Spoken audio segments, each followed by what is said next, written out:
Part 1. Introduction. The cracks start to show. Hey Reddit. Throwaway account because some friends follow my main.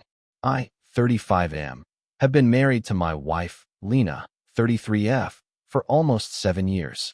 We met at work, classic office romance. And at the time, I honestly thought she was my person. Smart, funny, confident, the kind of woman who could walk into a room and have everyone paying attention. I love that about her. I still kind of do, if I'm being honest. For the first few years, things were good. We were that power couple among our friends. Traveled, hosted dinners, had inside jokes. We had plans, buying a house, maybe having a kid in a few years. I really thought we were solid. But somewhere around year 6, things started to feel off. Nothing dramatic at first, just little things that didn't add up. She started working late, more often. Her phone was suddenly face down all the time. She got a new gym membership and started caring way more about how she looked. Which, okay, people can improve themselves, but she was also oddly defensive when I'd compliment her. It was the attitude shift that really got to me though. She'd get snappy about random stuff, like I'd forget to take out the trash and she'd act like I'd committed a war crime. Or she'd roll her eyes when I tried to hug her. It felt like she'd already checked out emotionally, but I couldn't figure out why. I told myself it was just stress. She'd been complaining about her job, her boss, her mental load, whatever that means. So I tried to step up, clean more, cooked more, gave her space. But the distance didn't close. It widened. At that point, I still thought we were just going through a rough patch. Turns out, it was way more than that. Part 2. The discovery, when the gut feeling becomes proof. So, fast forward a couple months into the rough patch. By this point, my gut had started whispering that something was seriously wrong. You know that uneasy feeling when something's off, but you can't quite prove it yet? That's where I was living, in that gray zone between suspicion and denial. It started small. She'd get weirdly protective about her phone. Like, she'd be texting, and if I walked into the room, the phone would disappear faster than Houdini. One night, I casually asked who she was talking to, and she snapped, "Can't I have friends without you interrogating me?" Which was strange, because I hadn't even raised my voice. Then came the late nights. She'd go out with coworkers, but come home smelling like cologne. Not the cheap body spray kind either, but that strong, expensive stuff that clings to your clothes. I mentioned it once, and she said it was probably from hugging a friend goodbye. I wanted to believe that. I really did. But the real moment came about 3 weeks later. She left her phone on the couch when she went to shower, and for once, it buzzed face up. I wasn't looking for anything, I swear, but the preview popped up. "Can't wait to see you again. Last night was worth the risk," winking face. My heart stopped. My hand started shaking so bad, I almost dropped the phone. I didn't even open the message, didn't need to. That single preview was enough. When she came out of the shower, towel wrapped around her hair like nothing was wrong, I just looked at her, and I swear, she knew. You could see it flicker across her face. That half-second flash of panic before she put on her bitchy calm voice and asked, "What's your problem now?" That night, I didn't confront her. I just shut down, slept on the couch, pretended I didn't see it. My brain was racing, trying to make sense of it. Maybe it was a misunderstanding. Maybe I was overreacting. But deep down, I knew. It wasn't a misunderstanding. It was the beginning of the end. Part 3. The confrontation, lies, deflection, and gaslight central. The next evening, I decided I couldn't live in that limbo anymore. I'd barely slept. Every time I closed my eyes, I saw that message preview flashing in my head. So when she got home from work, I just asked, calmly, "Lena, who's he?" She froze for half a second, then let out this scoff laugh like I'd just told her the dumbest joke in the world. "What are you even talking about?" she said, tossing her bag down. I told her I saw the message. The one that said, asterisk, "Last night was worth the risk." Asterisk. Her face drained of color, but she tried to play it off, immediately launched into denial mode. "Oh my God, you're snooping through my phone now? That's so toxic, Mark," she said, like I was the one who'd done something wrong. Then she spun this ridiculous story about how it was from a coworker who jokes like that, and how I should learn to trust her. I called BS. Straight up told her I wasn't an idiot. That's when she started crying, like, full-on tears, saying she's so tired of being accused of things and can't deal with my paranoia. She flipped the entire thing around, saying my insecurity was ruining the marriage. But the more she talked, the less sense it made. She couldn't even keep her lies straight.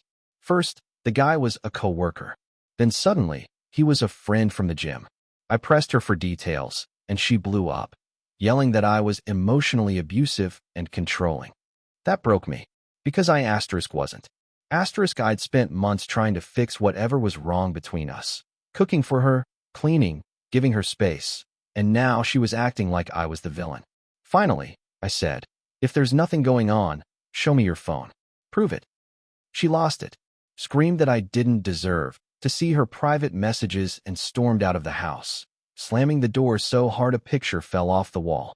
She didn't come back that night, and that's when I knew, without question, that she wasn't just lying. She was gone. Maybe not physically yet, but emotionally? She'd left me weeks ago. Part 4. The aftermath. The night she didn't come home. That night was the longest of my life. I sat on the couch, just staring at the door, waiting for the sound of her keys. Every car that passed made my stomach flip. Midnight came. Then 2 a.m. Then 4. Still nothing. I texted her around 1 a.m. Just, are you safe? She left it on read. No reply. By sunrise, I was a mess. My brain was running on fumes, half panic, half rage. Part of me hoped she'd walk through the door with some reasonable explanation. The other part of me knew exactly where she was, and who she was with. Around 7:30 a.m., she finally came home. Same clothes as yesterday, hair a mess, sunglasses on inside the house like she was allergic to light. She looked guilty, but of course, when I asked where she'd been, she rolled her eyes and said, I stayed at Amber's. I needed space from your drama. I said, did you need space, or did you need him? That's when she lost it again. She started screaming about how suffocating I am, how she can't do this anymore. And then, get this, she accused me of cheating. Said I must be projecting because I'm acting weird lately. I just stood there in disbelief. Like, she was cheating on me, staying out all night, and I was the bad guy? It was unreal. I told her I wasn't stupid, that I knew she was lying. She doubled down. Said she fell asleep at Amber's after too much wine, and can't believe I'm trying to destroy her peace. I didn't even have the energy to argue anymore. I told her we'd talk when I got home from work. Spoiler, she didn't wait. When I came home that evening, half her clothes were gone. Closet half empty, drawers open, her vanity cleared out. There was a note on the kitchen table that said, I need time to think. Don't contact me. That was it. 7 years together, reduced to a post-it note and silence. And that's when it hit me. Not the anger, not even the betrayal, just this cold, hollow feeling in my chest. Like someone had scooped out everything inside me and left nothing but noise. Part 5. The evidence, when everything clicks. So, a few days after she left, I tried to keep functioning like a normal human. Went to work, ate when I remembered, didn't sleep much. Everyone could tell something was off, but I wasn't ready to talk about it. I was still clinging to that stupid sliver of denial. Maybe she did just need space. Maybe I overreacted. Then, on day 3 of her time to think, my friend Ryan texted me. He works near Lena's office and said, Hey man, not sure if I should tell you this, but I saw Lena yesterday downtown. She wasn't alone. My stomach dropped. He described her, same coat, same hair, and said she was holding hands with a tall guy in a gray blazer. They weren't just walking close. They were laughing, leaning into each other like a couple. That was all the confirmation I needed. But still, I needed to see it. I don't know if it was closure or self-torture, but I started connecting dots like a detective who didn't want to solve the case. I checked our shared laptop, the one she used for work sometimes. I hadn't thought about it before because she had her own. But turns out, her iMessages were still synced to it. And there it was. The entire conversation thread. His name was Ethan. Not a coworker, not a friend from the gym. He was her ex-boyfriend. The one she told me was toxic and long forgotten. The messages were disgusting. Flirty texts, inside jokes, her telling him she misses how things used to be. The night she stayed at Amber's. She'd written, I can still feel your hands on me. I felt physically sick. Like, I actually had to sit down. Every lie, every excuse, every eye roll, it all clicked. The late nights, the gym obsession, the defensiveness, even the random fights. She wasn't mad at me. She was trying to justify what she was doing. I took screenshots. Not because I wanted revenge. I just needed to remember. Proof that I wasn't crazy. That the gaslighting wasn't real. When I closed the laptop, the apartment felt different. Quieter. Colder. Like the ghost of our marriage had finally left. And for the first time, instead of heartbreak, I felt something sharper, clarity. Part 6. The second confrontation, when truth finally hits the air. 2 days after finding those messages, I texted Lena. We need to talk. Come by tonight. She replied a few hours later with her usual cold tone. I don't think that's a good idea. I'm still sorting things out. I told her there was nothing left to sort out. I knew about Ethan, and I wasn't asking anymore. I was telling her to come. That night, she showed up around 8 p.m. wearing that same detached look she'd worn for weeks. No apology, no tears, just irritation, like I was inconveniencing her. I didn't waste time. I opened my laptop, turned the screen toward her, and scrolled through the messages. Her face went pale.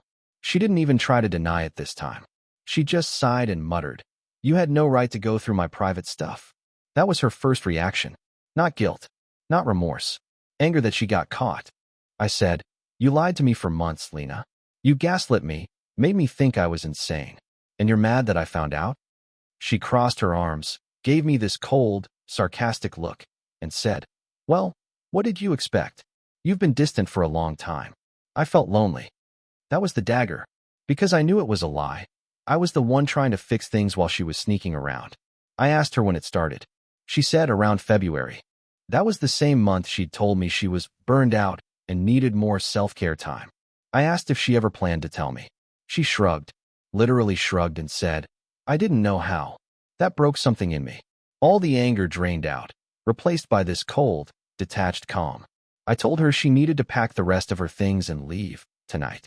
She looked shocked, like she thought I'd beg her to stay. When I didn't, she said, "You're really just going to throw away our marriage like that?" I laughed, not because it was funny, but because of how absurd it was. You threw it away months ago, I said. She left without another word. Door slammed. Silence again. Except this time, I didn't wait for her to come back.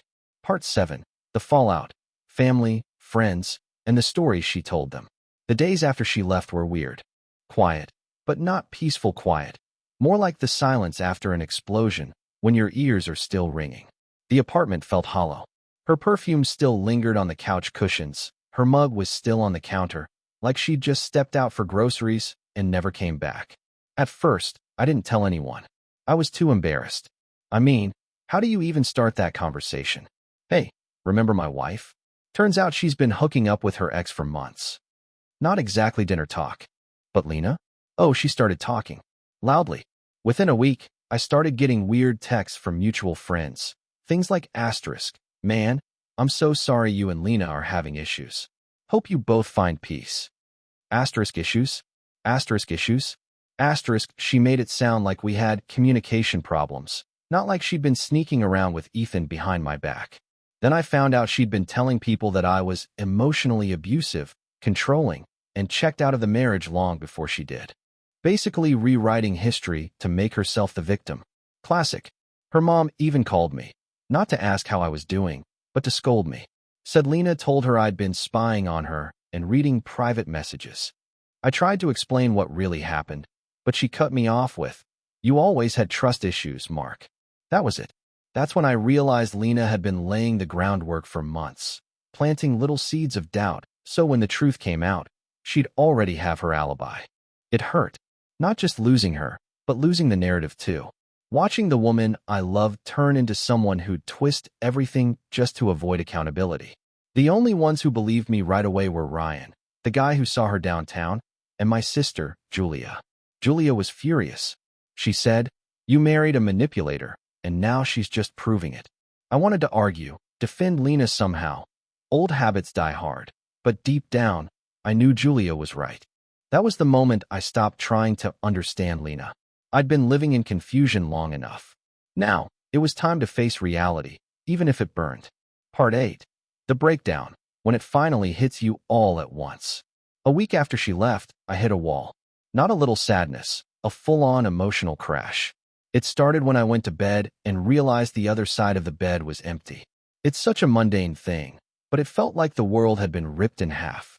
I kept expecting her to shuffle in, throw her arm over me, whisper some apology, or even a good night.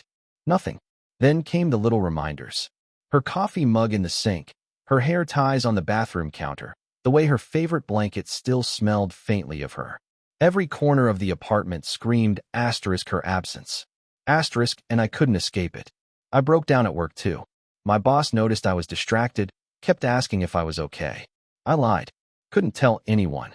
Couldn't admit that my wife had been lying and sleeping with another man while I thought we were building a life together. I started replaying every fight, every weird argument, every defensive look she gave me. It all made sense now. All those random fights, gaslighting, all the late nights, sneaking around.